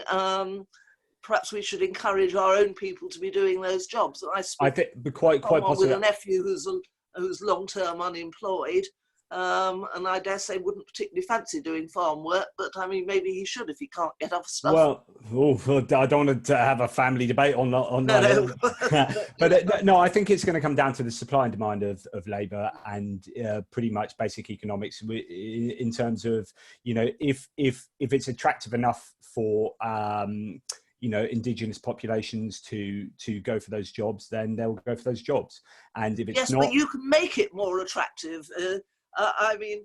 So the question is, how do you make it more attractive? Well, usually it's by putting the cost, the wages up, which makes it more. You know, it comes back to the fact of the matter is that yes, we can become more self-dependent, but it just will cost. The products that we produce will cost more, quite a lot more, and that's fine.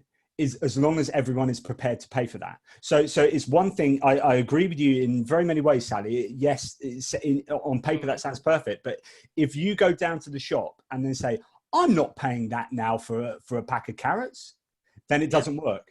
You know, if the consumer isn't prepared, it works in the long term. If you if you don't have carrots and you can't get anything else, absolutely. You know, you buy the carrots or you grow your own or but it's not. It's again, you're right. Always just a question of finance, is what I'm trying to say. You know, you make the choices. But it will be. So what happens is, like you say, exactly, Sally. So if I go down and say, right, I'm not buying those carrots because they are now 4 times as expensive they used to be. Those British carrots, so I'm going to buy that Chinese cabbage, right? And then what I'm suggesting is that you don't get the chance to buy the Chinese cabbage. Yeah, I'm just coming on to that. So in order being imported, yes, or if it is being imported, a huge tax is put exactly. So you know, you it doesn't cost any less. I'm going to mute you in a minute, Sally. Yeah. Well, no, Sally, that you're exactly right. But the thing is, in order to make the Chinese the pak choi less attractive than your carrots, you have to put tariffs on the pak choi, and so if we do go down that route, you will have a trade war with China. And then you will have a trade war with basically anyone who's going to be producing the same product as we're producing at home, producing it abroad, in order to disincentivize importing that in, and to say to the consumer, I'm not going to give you the choice of going for the cheaper thing. You have to the cheaper thing, because I'm going to take the cheaper thing away so that you buy British. But in order to do that, you will start a trade war with pretty much every country on earth. Now, all I'm saying is that when you say we should become more insular and dependent upon ourselves, that's easy to say, but in practice, it is phenomenally controversial and difficult, because you will start a trade war with virtually every country on earth, and that will only result in more job losses. So you've got to remember that we live in a global economy now where we have multinationals set up in our country, and all that happen is those multinationals go, "See you later, mate. We're going to set up over here," you know, and so on and so forth. So yes, in principle, these are nice ideas, but there's an awful lot of economic ramifications that come along with them, and it's a damn sight more complex than we like to think it is. Sorry, Sally, I have muted you. So because we've still got 4 people waiting, so I'm going to try and get to you. So please be brief, briefer than Sally was, I'm afraid. So Roger is next. Roger, I'm just going to unmute you. I'll try again. Yeah, Roger, go ahead. What's your question? I would love to listen to all this again at some point. I mean, I understand that there will be, it's been recorded, is it? Yes, it is. Yes, we'll be told how to find that eventually. So I'd like to listen to it again. I'll put the link on the Meetup site. But I have a question, and that's my understanding is that SARS and MERS have both disappeared on their own accord, so to speak. Why can't we hope that COVID-19 will disappear on its own? We absolutely can, and we do. That's what I said earlier. Yeah, if we can't produce a panacea of a vaccine, then yes, let's hope it disappears on its own. But do you know what? If I'm out in a field surrounded by lions on the Serengeti, like, I can hope that they disappear, but like hoping that those lions would disappear isn't quite as good as someone coming along and catching them and bringing me a helicopter to get me out there. So we can hope that it disappears, but Why did SARS and MERS disappear all right? I'm not sure that we understand fully why they disappeared. I don't know enough about that, but I know that when I was looking into one of them, it's either SARS, MERS, or Spanish flu, is that it disappeared and we didn't really know why it did, which is a problem, because then it's hard to then predict whether that would happen for this one. But you're absolutely right, Roger, because that might be one of our options. It's like vaccine, treatments, or let's hope it disappears. But I don't know what you do about hoping it disappears. I don't know how you enact that into policy. Okay, thanks very much. Thank you. Okay, thank you very much, Roger. Let's go to John O'Donnell. John, John O'Donnell, what's your question? Yes. Well, personally, I'm not afraid of death, but some forms of dying I find quite horrific. And possibly dying of this sounds like it could be a pretty horrific death. 2 or 3 weeks on a ventilator in ICU. It would be incredibly traumatic, presumably, for the doctors and nurses around you, who essentially can't offer you any treatment. Isn't it about time the profile was raised on the discussion of a right to die and euthanasia in light of the likely outcome of this? I'm just going to say quickly, John, I'm just going to say quickly, we are planning a talk on that fairly soon. So thanks for raising that. But Jonathan, what do you want to say? Well, just like for one of the last questions, like, and a quick 2 minutes on euthanasia. Whoa, okay, right. And a right to die as well. Yeah, John, I think you're absolutely. It's a valid question, and I am broadly in support of that, with caveats and this and that. So I think it's a really valuable conversation to have. And I think if David and Dorset Humanists are going to host one, that will be a very interesting listen. But in a secular progressive society that I'd hope that we're going towards, I would value the autonomous right to your own future or lack of future in that respect. So yeah, I would broadly agree with you, but these things have to be carefully sorted out. Because one of the things about dying with coronavirus is that I think delirium is hugely prevalent. So if you're completely delirious, you're not compos mentis, how does that play out? Have you signed something previous? So on and so forth. But yeah, good How do you get to that point if you're, from what I've heard, you're drowning, essentially, your lungs are filling up with liquid. I mean, yeah. I'd be interested to hear what Barry has to say on it. Yes, Barry, do you want to say something about this? The effect on the patient and the Am I unmuted? Yeah. You're unmuted, yeah. 2 things. The first thing is, if you're on a ventilator, you are sedated virtually to the point of unconsciousness, so that the chances of being aware when you're on a ventilator are very remote. The second point I want to make is just a phrase, advance directive. Brilliant. Okay, so we need to look that up. Okay. I'll be Googling that later. But thank you, Barry. But yeah. Okay, thanks, Barry. Right, let's go to Lisa and Richard. You've been waiting very patiently. Let me just unmute you, Lisa and Richard. Hello there. Thanks again, Jonathan, for that. I think it's certainly making all of us think about really quite bigger issues than we may have been thinking about before, and actually finding some advantages to being in lockdown. And I'm certainly enjoying my food more, for example. I think certainly the point just touched on, things like living wills might be something as well that we should be thinking about, that perhaps people might not have considered before. I wondered if I could ask Barry a question with regard particularly to his experience with ventilators and things, and whether he personally has any experience of Buteyko, a method of breathing that is employed for asthmatics and people with sleep apnea and various other breathing issues, whether he's familiar with that, and whether he would advocate breathing exercises for people to do as a sort of insurance, really. Am I unmuted? You're unmuted, Barry. Yeah, go ahead. No, I'm afraid I can't help you with that. I'm not sure what this method is, and I I can't discuss it at all. All I can say is that when it comes to respiratory failure requiring mechanical ventilation, it has progressed far beyond a mind over matter issue. I've heard too many times in my career that people are fighters, and I don't deny that they are.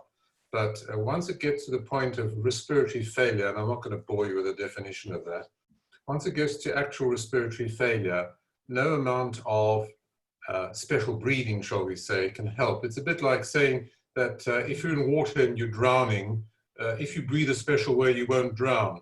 It doesn't work that way, I'm afraid. I think that brings me on to Emily Maitlis. I don't know if anyone saw that nice little introduction she gave to a Newsnight a few weeks ago, where she said we want to debunk this myth that you can fight, you can have great constitution and fight this, and she talks about it being people saying it's a great leveler. It's not a great leveler. It's discriminatory if you are poor and lacking in decent healthcare. This is going to hurt you more. The people with poverty are going to be hit more than people who are very well off, and people who are in these positions, and people who are black and Asian, minority ethnic, and it is unfortunately, with all kind of healthcare, it has a political and social welfare dimension. But Barry's exactly right in saying, obviously, because he's the expert, in saying that you can't just fight these things with great constitution. I'm a fighter. You hear this a lot. I've got MS, right? And you hear this a lot with, I'm going to fight this thing. It's like, well, actually, it's going to do to me what it's going to do to me. And I'll keep. There's a lot to be said for a good positive mental attitude when you have a chronic condition like mine. But when you're on a ventilator and you're out cold or sedated.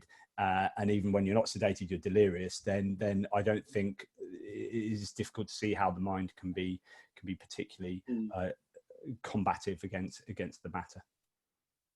Thank you very much, Carolyn. Did you have a question? Let me just unmute you, Carolyn.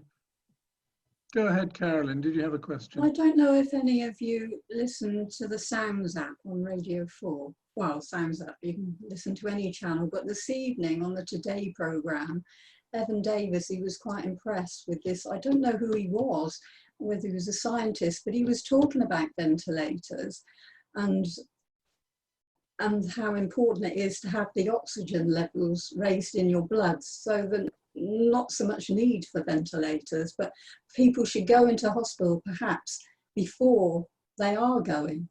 So I think that's the gist I got. Well, this has been going on for a few weeks now. Is that there are a couple of things. The sooner you get advanced care, the better your prospects are. And actually, I think there's some data, and Barry might disagree or agree, there's some data to suggest the sooner you go on ventilators, the better your outcomes are. So I think the sooner you have access to all the things that you need, rather than waiting to the last minute and not going in, and then or the hospital's deciding not yet, and then giving you the care that you need. Sooner is better, as far as I've seen.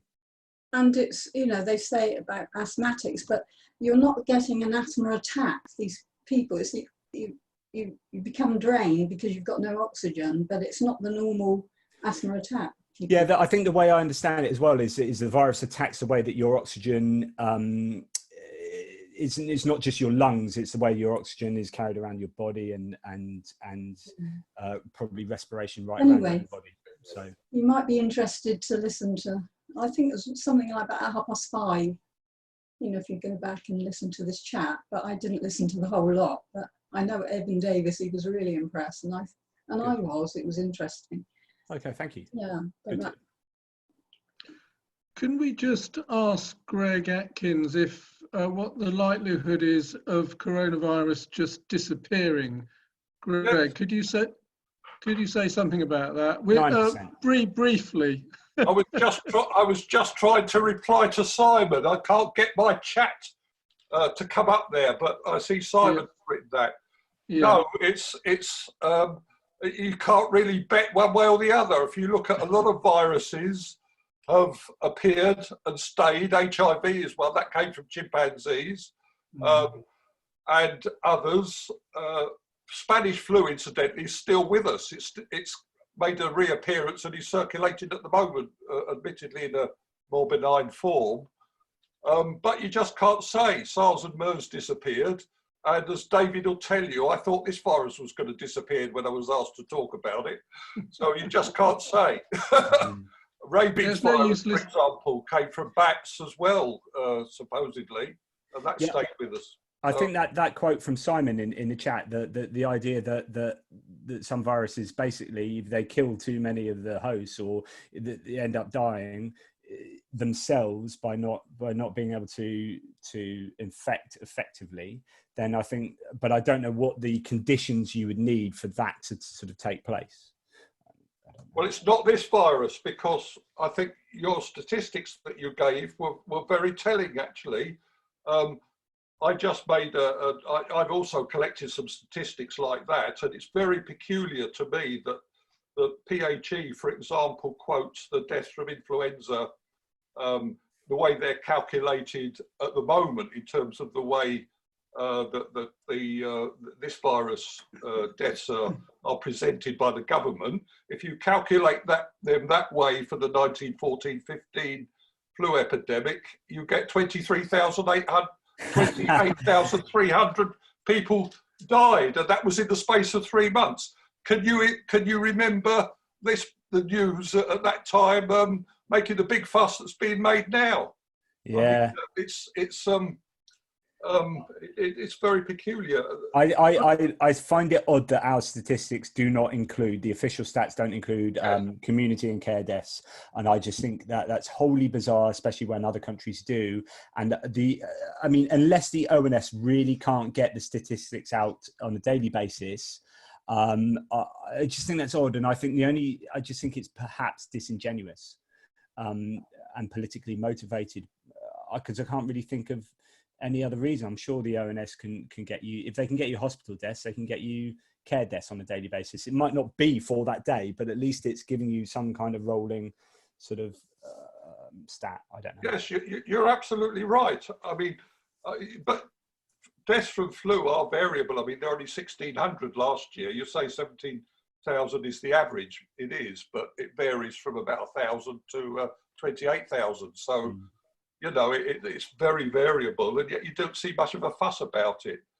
The other point I wanted to make, actually, was what's happening in Sweden. They are actually not having a lockdown there, and their fatality rate is less than ours. Well, so they're in the top 10. They're about 8th, or they were when I last looked, for deaths per million. The point of that is that, and this is kind of the crux of what I was saying tonight, which is now that we're in a lockdown, we've kind of got to do the lockdown. But there is an argument to say we should have done herd immunity because Sweden's doing it. And although their deaths might end up being higher than ours, if they haven't locked down their economy, if their deaths are only, say, 20,000 higher than ours, and we have lost economically comparably billions and billions and billions and billions more, you could say that actually it wasn't worth us looking down. And I think Sweden is where everyone is going to be looking to see how they come out of this, and will they spike, and will they overwhelm in the next couple of weeks to the point where their death rates really start going up and they start having a meltdown in their healthcare systems, or can they just about contain it? But then the next question is, are they fairly comparable to us? I have written an article that looks at the comparability of Sweden and us, if anyone can be bothered. So they are comparable in some ways, and in other ways they're not. They do have a better healthcare system in a lot of ways. They have better underlying health, which means that even if we're just going to compare deaths, that might not be an accurate way of doing it, because we might have more deaths due to other underlying factors within our society that Sweden don't have.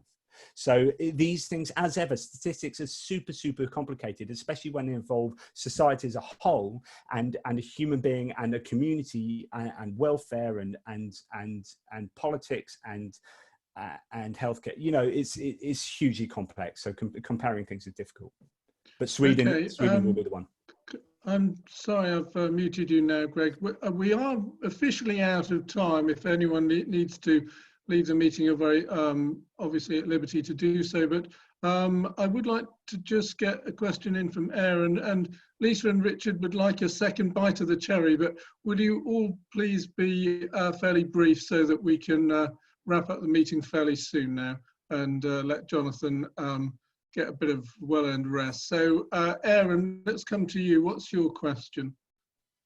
Right. I did have about 8 points, but I knew you wasn't going to let me have all of those. So I was just going to narrow it down to, with or without hindsight, Jonathan, a very great talk, by the way. Thanks.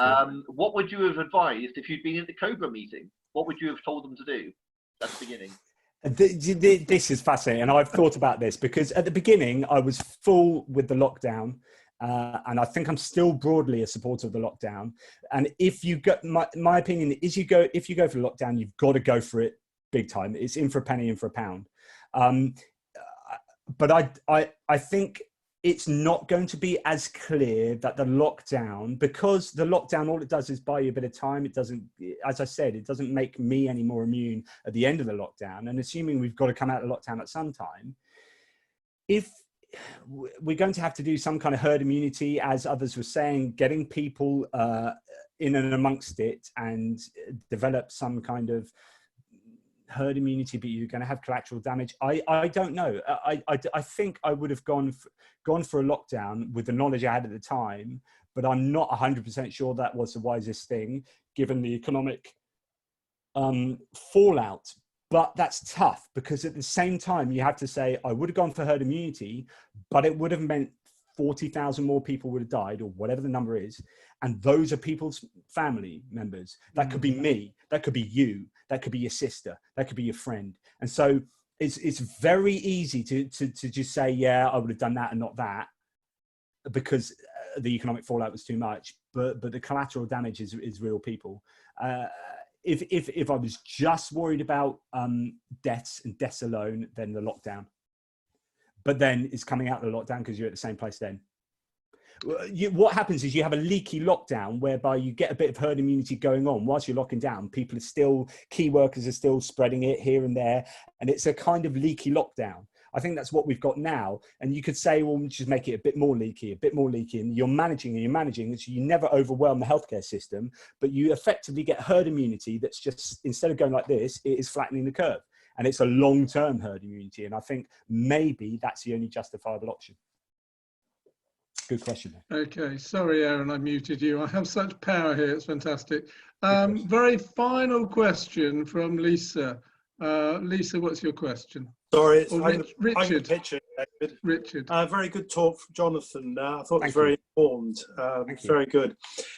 Sweden, they've gone for herd immunity system. Their way in which they live, they're much more spread out. It's much easier for them to do the social distancing. Their restaurants, pubs and everything are all run on social distancing methodology. And I believe the police there are enforcing that a little bit more than it's not just the police, it's also like the health regulator. So it's not, so they don't have laws per se. They have the kind of regulations where healthcare officers will go to restaurants. You have to sit down at a restaurant and you have to sit down in a bar and you can't, you have to have hot food and you can't get too close. So you're absolutely right. And they've got good self-regulation as a people's there. So comparing Sweden and the UK is maybe a bit unfair again, but yeah, sorry, carry on. So there's that aspect of it. When you look at the occurrence of the academic or the infections around the world, the big population centres are picking up a lot of it. London, New York, Paris, higher density people living. Yes. And certainly for myself, I used to commute to London. I'm now working from home, doing all this on Microsoft Teams, which is quite tiring. But all my colleagues are doing that.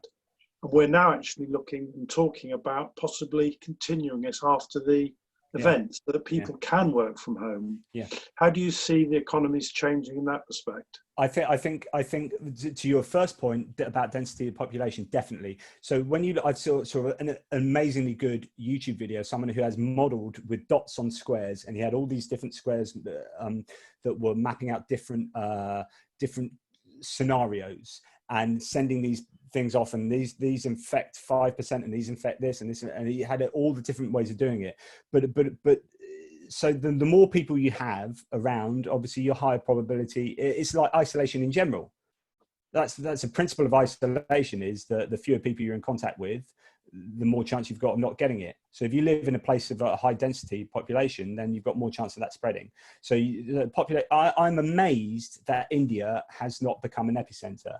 And I said this the other day, and I asked a question, why has it not become an epicenter? I really want to know this, because I would have thought that'd be a very difficult place to do a lockdown, and the health and the density and all these things. Is it natural immunity? Is it the heat? Is it the fact that they've been forced to lock down particularly well? Why, or are they not reporting? What is the reason that India has not become a massive epicenter?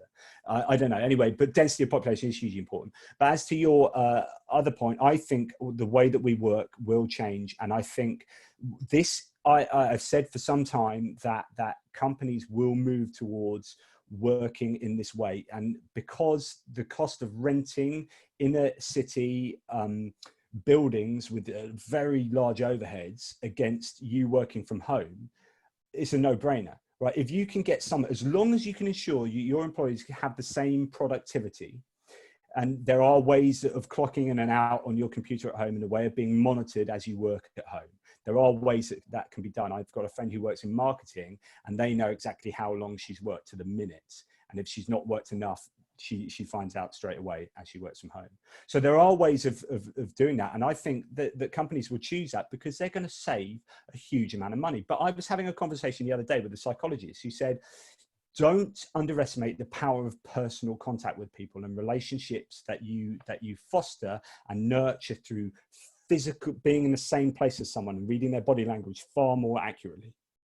And so I think if we move to that form of working, you will lose some really valid psychological benefit of being around people and being face to face with a real person. So I think it's going to be a trade-off, but who knows? It'll be interesting to see where it goes.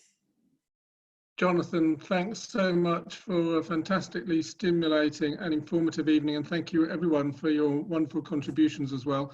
So if people would like to clap or do the electronic clap, that would be fantastic. Thank you very much. Thank you so much, guys. Really enjoyed it. Been great. Okay, so I just have a few very brief notices. Our next virtual pub quiz is tomorrow night at 7:30, and our quiz master is going to be Fiona. Our next virtual coffee morning is on Tuesday morning at 11 o'clock, so do drop in and say hello. We're not yet sure whether our next Saturday meeting is going to go ahead, but we'll post details on Meetup as soon as we know. We have got a couple of events lined up for May, including a short talk by Henry Ruff. Henry's been with us tonight on the economics of the current crisis. Henry is an economist, so again, I'm sure we'll have a very informative evening, and we'll put the details on Meetup. Now, at this point, we normally ask for donations in a bowl to help with our expenses. If you would like to make a donation to Dorset Humanists, all you have to do is go to our website and click on the donate button. Okay, I think that is about it. So we'll keep, I will now, I'm going to, yeah, Aaron is trying to say something to me. I'm going to pause, I'm going to stop the recording and